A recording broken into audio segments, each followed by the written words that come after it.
Caros alunos e professores, aqui é Antônio Carlos, professor da Rede Estadual de Educação do Estado de Minas Gerais, e nesse vídeo eu vou comentar os conteúdos apresentados no volume 3 do Plano de Estudo Tutorado para a segunda semana do segundo ano do ensino médio.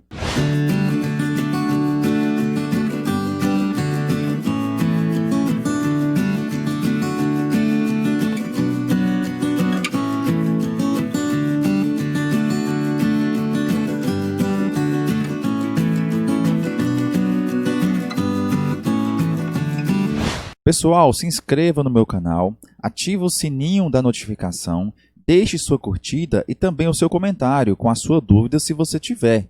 Isso ajuda muito no crescimento do canal e também me dá motivação para continuar produzindo conteúdos como esse para vocês.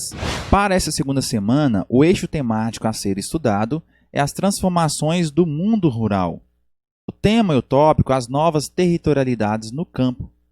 Dentre as habilidades que vocês irão conseguir concretizar com esta aula está avaliar as origens dos movimentos sociais latino-americanos no campo, interpretando suas identidades com a terra. Também avaliar os projetos de reforma agrária nos países centrais e periféricos. Os conteúdos relacionados a esta aula são reforma agrária, MST, que são os movimentos dos sem terras, comunidades tradicionais, os quilombolas. E só lembrando que nós temos alguns conteúdos e habilidades interdisciplinares com competências específicas das áreas de ciências humanas e sociais aplicadas na BNCC, que pressupõe que o estudante seja capaz de analisar as relações de produção, capital e trabalho em diferentes territórios, contexto e culturas, discutindo o papel dessas relações na construção, consolidação e transformação das sociedades. Bom, o tema da nossa aula de hoje vai ser reforma agrária. Com esta aula, você vai poder reconhecer, analisar e avaliar a reforma agrária e os movimentos sociais, compreendendo a necessidade dos movimentos que buscam a democratização e acesso à terra. E assim, aluno, você vai perceber que a participação da população na luta pelos seus direitos é uma força presente em cada comunidade no exercício da cidadania comunitária. Bom, vamos a alguns conceitos importantes então a esta aula. O primeiro deles é com relação à luta pela terra, que ocorreu de forma estratégica para reivindicar a execução da reforma agrária, que é uma política então que se concretiza na desapropriação de terras improdutivas, ou seja, não utilizadas para implantação de assentamentos rurais. Esse tema da reforma agrária ganhou discussões nacionais e internacionais nos últimos anos, e os movimentos pela reforma têm se organizado com o objetivo, então, de redistribuir as terras e cumprir a sua função social. Apesar de ocorrer vários avanços nos assentamentos e na melhoria das condições de vida dos assentamentos, nós observamos que, desde a década de 1970, inúmeras questões ainda não foram solucionadas. Segundo o INCRA, o Instituto Nacional da Reforma Agrária, tem ocorrido vários conflitos em propriedades que se arrastam com a maioria dos grandes proprietários contestando a desapropriação de suas terras, que dificulta então a desconcentração fundiária no país. Nós sabemos que no país nós temos a concentração de terras nas mãos dos grandes latifundiários. Então, é necessário nós desconcentrarmos esta concentração de terras, fazendo com que haja uma democratização de acesso à terra.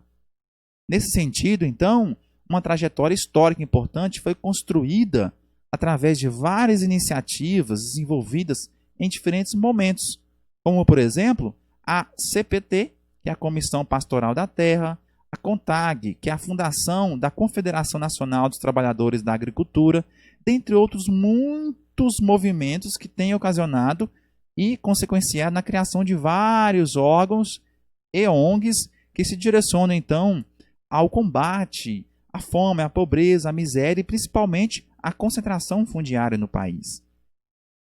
O MST, que é o Movimento do Sem Terra, foi fundado por João Pedro em janeiro de 1984. E o movimento dos trabalhadores sem terra tem tornado Importante passo na apropriação do território, focando então na realização da reforma agrária no país. E encontrou lá na Constituição de 1988 um artigo muito importante que trata desse assunto, da redistribuição das terras improdutivas para que essas terras possam cumprir a função social. Isso então gerando a desapropriação e a distribuição igualitária das terras para produzir alimentos, né, e gerar então melhores condições de vida para a população rural. Então a luta pela terra tem se somado à política pública estabelecida pelo Estado e com isso tem-se a garantia legal desse processo de desapropriação, quem sabe então concretizar a tão sonhada reforma agrária. Os participantes do MST, eles formam grupos familiares, o assentamento de terras então demarcadas que são divididas em lotes, onde essas famílias iniciam a ocupação produzindo a sua própria subsistência, ou seja, seu próprio alimento através da agricultura e da pecuária. Nós sabemos que o principal objetivo do MST é a concretização da reforma agrária, de forma secundária, levantando a bandeira de outras frentes importantes para as conquistas sociais, tanto rural quanto urbana. Porém, nós sabemos que essa força social é aceita por alguns e rejeitado por outros. Mas apesar de que existe essa bipolaridade, nós sabemos que essa cultura de luta tornou o MST uma das principais organizações na luta pela terra já consolidada no país. O PET, gente, tem apresentado um trecho do terceiro encontro estadual do Sem Terrinha, no Rio Grande do Sul, né, em Esteio, 12 de outubro de 1999, mais de 20 anos. O texto diz o seguinte: Sem Terrinha, realizado em outubro de 1999 no Rio Grande do Sul, ecoou ao mundo através da expressão deixada por crianças em uma carta. O trecho do texto abaixo citado nos convida a uma interessante reflexão. Vamos ao trecho. Querido MST, somos filhos e filhas de uma história de lutas.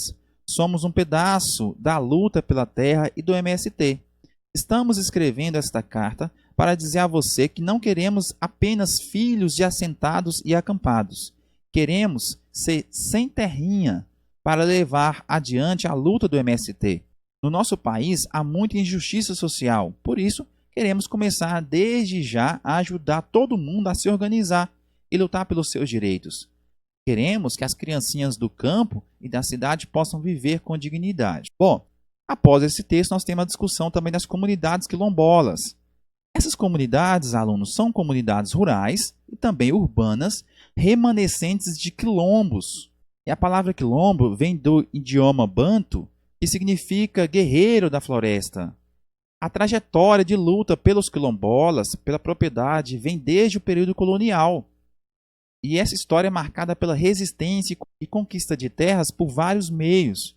E na Constituição de 1988, a questão do direito à terra foi consagrado, como também a valorização e proteção da identidade étnica dessas comunidades tradicionais e de extrema importância para a construção cultural do nosso país. Entretanto, nós temos as concessões legais no reconhecimento do direito às propriedades, então, estabelecidas para os quilombolas, sendo um grande desafio a ser percorrido para legitimar, então, a cultura desse povo, a área estabelecida e as experiências socioculturais que esse povo tem mostrado ao longo dos seus anos. E eles também buscam a prática da reforma agrária, para que então possa contemplar sua cultura, o estabelecimento de uma terra específica por direito. E nesse sentido, nós temos alguns autores que defendem as populações tradicionais, acordando que precisam então ser legitimadas e regularizadas em suas propriedades, considerando as especificidades, sendo assim um esforço coletivo do grupo étnico, para que possa ocupar, usar, controlar e identificar a parcela importante do meio ambiente físico, convertendo esta área em seu território. E isto vem também de acordo com as políticas públicas voltadas para a preservação dessa etnia e da cultura desse povo, para que possa então ter acesso a uma propriedade de direito legal e real. Bom, caros estudantes e professores, Esse foi o vídeo explicativo dos conteúdos apresentados no volume 3 do Plano de Estudo Tutorado para a segunda semana do segundo ano do ensino médio. Meu forte abraço e meu